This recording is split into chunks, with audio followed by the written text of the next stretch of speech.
Hi everyone, my name is Bhavna Bist and I welcome you all on my YouTube channel EduTalk। तो friends, आज मैं आपके साथ share करने आई हूँ SSC CHSL के बारे में कुछ इम्पॉर्टेंट टिप्स, जो कि बहुत से बच्चों के मन में क्वेश्चंस रहता है कि जब हम एग्ज़ाम सेंटर पे जाएं तो हमारा ड्रेस कोड क्या होना चाहिए और क्या हमको रफ वर्क के लिए शीट और पेन मिलेगा या फिर नहीं मिलेगा, या हमको घर से लेके जाना है तो क्या क्या प्रोसेस रहने वाला है, मैं आपको सब बताने वाली हूँ। तो SSC CHSL का जो एग्ज़ाम होता है उसको बहुत से बच्चे देते हैं। अगर आप 12th पास हैं तो आप इस एग्ज़ाम को दे सकते हो। SSC अपनी वैकेंसी निकालता रहता है। अभी भी 2023 में 2 से 3 बार SSC CHSL की वैकेंसी आ चुकी है। तो बात करेंगे, सबसे पहला जो पॉइंट है कि ड्रेस कोड क्या रहता है। तो देखो, ड्रेस ये है कि आप मतलब कुछ भी पहन के जा सकते हो। टी शर्ट हो गया आपका और नीचे लोअर हो गया। गर्ल्स अपना सूट वियर कर सकती हैं। बस ये रहता है कि आप जो होते हैं बॉयज़ एंड गर्ल्स, जो अपनी पैंट में जीन्स वगैरह में जो बेल्ट होती है, बेल्ट अलाउड नहीं है, ठीक है। तो बेल्ट पहन के मत जाना। कोई ऐसी पैंट लो या कोई ऐसा ट्राउज़र लो जिसमें आपको बेल्ट की ज़रूरत ना हो, तो बेल्ट वहाँ पे अलाउड नहीं है। अगर आप बेल्ट पहन के जाते हो तो गेट पे आपकी बेल्ट जो है उतरवा ली जाती है, ठीक है। बेल्ट नहीं पहनना है। और अब हम बात करते हैं गर्ल्स के बारे में। गर्ल्स जो आपके नोज पिन्स होते हैं या फिर इयररिंग्स वगैरह होते हैं, ये कुछ भी अलाउड नहीं है। हेयर्स में आप लोगों का आपकी पिन्स होगी, क्लेचर वगैरह होगी, ये कुछ भी अलाउड नहीं है। सिंपल आप अपने एक सिंपल सा रबर बैंड लो जिसमें कोई भी मतलब कुछ फैंसी आइटम ना हो। सिंपल रबर बैंड लो, उससे अपने हेयर को बस टाई कर लो, ठीक है। नोज पिन अलाउड नहीं है। और जो बॉयज़ हैं उनके लिए बता दूं, रिंग्स पे अलाउड नहीं है। और हाथ में आप लोग जो कड़ा पहनते हैं बॉयज़, ठीक है, किसी भी तरीके की बैंगल्स, कोई भी कड़ा, कोई भी चूड़ी वगैरह जो होती है, बैंगल्स वगैरह, कुछ भी अलाउड नहीं है। इनफैक्ट जो मैंने ये धागा पहना हुआ है ब्लैक वाला, ये भी अलाउड नहीं है, ठीक है। ये सब चीज़ें आपको पहले से पता होनी चाहिए, क्योंकि वहाँ पे क्या होता है, अगर मानो किसी बच्चे ने कुछ पहना हुआ है, सपोज करो मैंने ये पहना हुआ है, तो यहाँ पे उनके पास सीजर होती है, उसे कट कर देते हैं। तो वहाँ पे कट करने से अच्छा ये है कि आप अपने घर से इसको उतार के जाओ, ठीक है। जब एग्जाम हो जाए उसके बाद आप अपना पहन लो। वहाँ पे कोई कट कर दे, ठीक है, तो सही नहीं रहता है। तो इसलिए आप अपने घर से पूरा ऐसे जाओ कि आपका ड्रेस कोड पूरा कंप्लीट हो और कुछ ऐसा ना हो कि आपको उतारना पड़े या वो करना पड़े। अब बात करते हैं फुटवियर में कि नीचे सैंडल पहननी है या शूज़ पहनना है।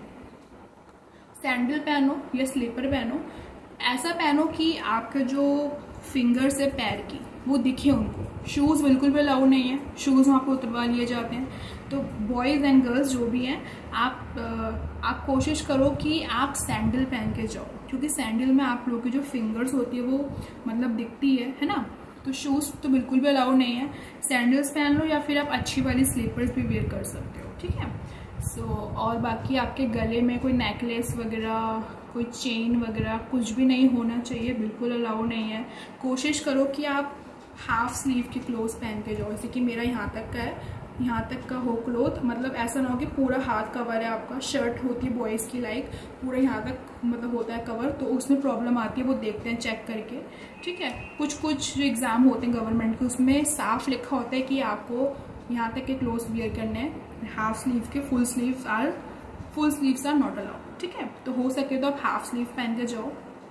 ये हो गया। बाकी ये जो होता है आपका, कोई भी आपके पास ज्वेलरी वगैरह नहीं होनी चाहिए, चेन वगैरह कुछ भी। ये तो हो गया ड्रेस कोड के बारे में, ठीक है। अब बात करते हैं नेक्स्ट। सेकंड क्वेश्चन बच्चों का रहता है कि डॉक्यूमेंट्स क्या ले जाने हैं। फर्स्ट मोस्ट इंपॉर्टेंट डॉक्यूमेंट, उसके बिना तो एंट्री नहीं है आपकी, एडमिट कार्ड।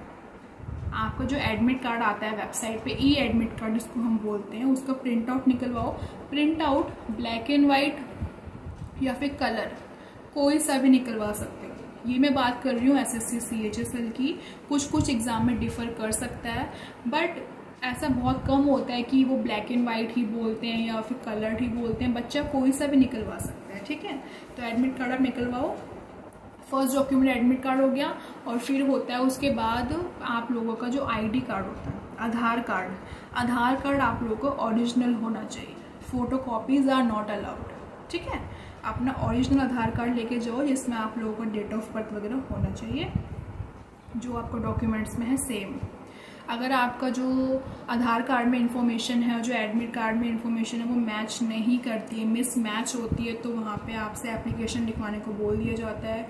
कई बार तो रिजेक्ट भी कर दिया जाता है आपको। तो इस चीज़ का ध्यान रखो कि जो इन्फॉर्मेशन आपके आधार कार्ड में है वही आपके एडमिट कार्ड में भी हो, ठीक है। सो ये हो गया। और उसके बाद उसमें लिखा होता है कि 2 पासपोर्ट साइज़ फ़ोटोज़, तो आपको 2 पासपोर्ट साइज़ फ़ोटोज़ रखनी है। यूज़ काफ़ी कम होता है उसका, बट फिर भी जब इंस्ट्रक्शंस में लिखा हुआ है कि 2 पासपोर्ट साइज़ फ़ोटोग्राफ्स आपको लेके आनी है, तो आप लेके जाओ, ठीक है। अपनी तरफ से सारी चीज़ें पूरी करो, वहाँ पे काम आती है नहीं आती है वो बात की बात है।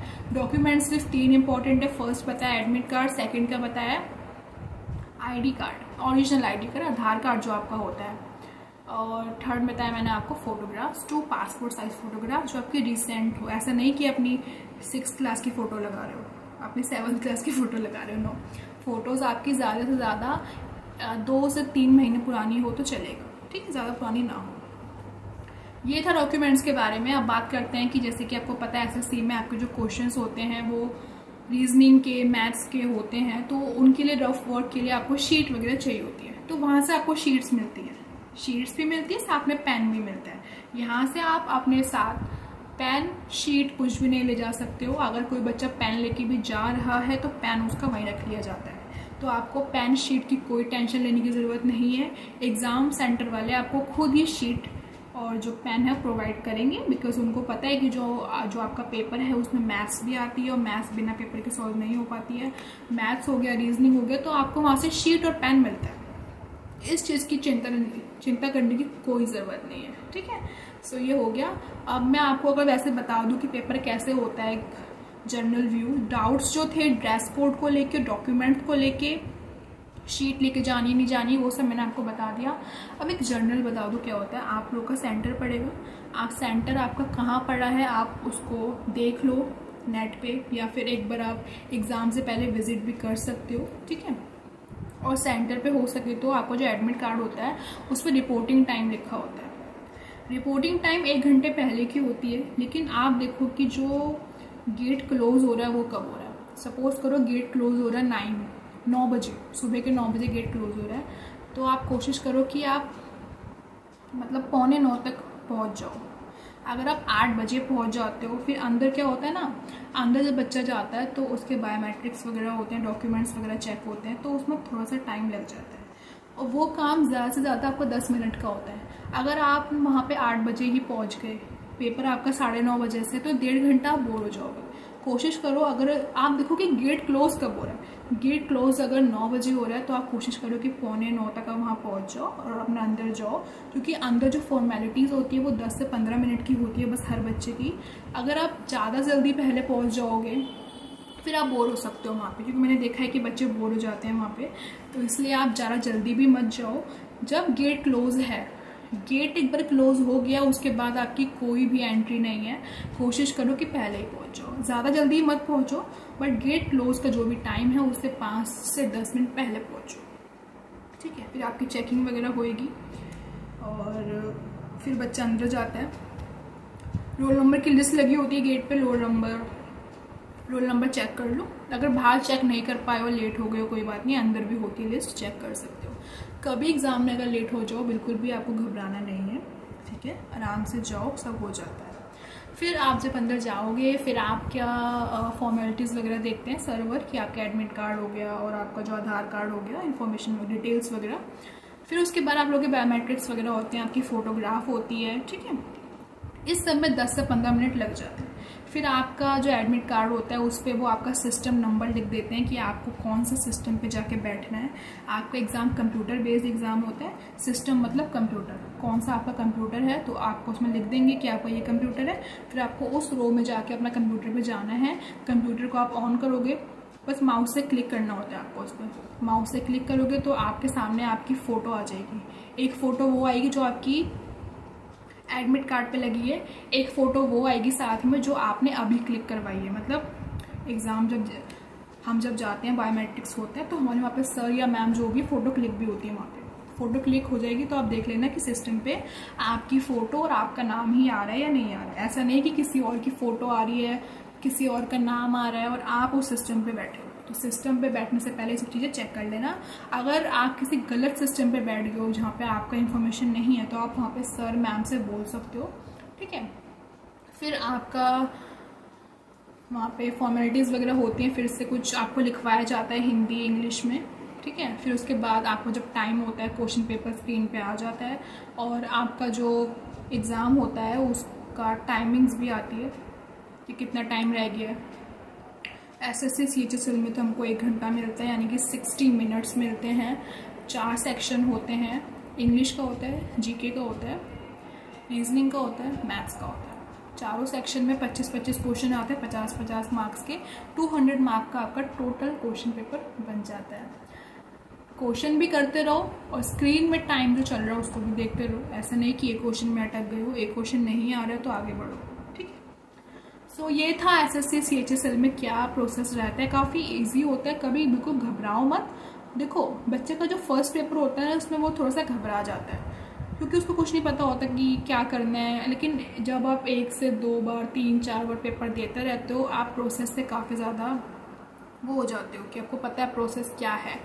अब आपको पता है, अब मानो आप 3rd टाइम पेपर देने जा रहे हो, ठीक है। इसमें कोई भी गलत बात नहीं है। 3rd टाइम गवर्नमेंट जॉब के लिए बच्चा बहुत बार ट्राई करता है। ऐसा नहीं है कि आप सोच रहे हो कि 1 बार दिया 2 बार दिया नहीं हो रहा, अब मैं नहीं कर सकता। नहीं, 2 पेपर, इतने लोग हैं दुनिया में, आप नहीं जानते वो कितने साल से ट्राई कर रहे हैं। एग्ज़ाम देने जाओगे ना, गेट पे देखना, हर एज के आपको लोग मिलेंगे। ऐसा नहीं कि हम सब 20 साल के ही हैं, 30 साल के लोग भी होते हैं, पोस्ट के अकॉर्डिंग है, ठीक है।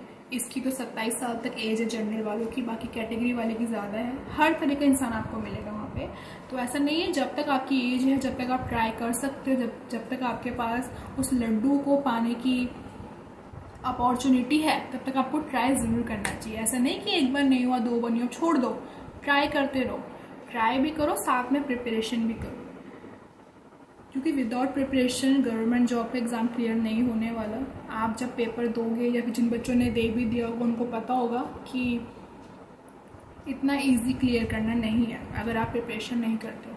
कोचिंग ले लो अपनी, जो भी करना है करो, बट ट्राई ज़रूर करो, छोड़ना नहीं है अपॉर्चुनिटी, ठीक है। सो ये था आपका, आई होप आपको समझ में आया होगा। कोई भी प्रॉब्लम है मेरे को मैसेज कर सकते हो। इंस्टाग्राम की ID का लिंक डिस्क्रिप्शन में है, मुझे फॉलो भी कर सकते हो।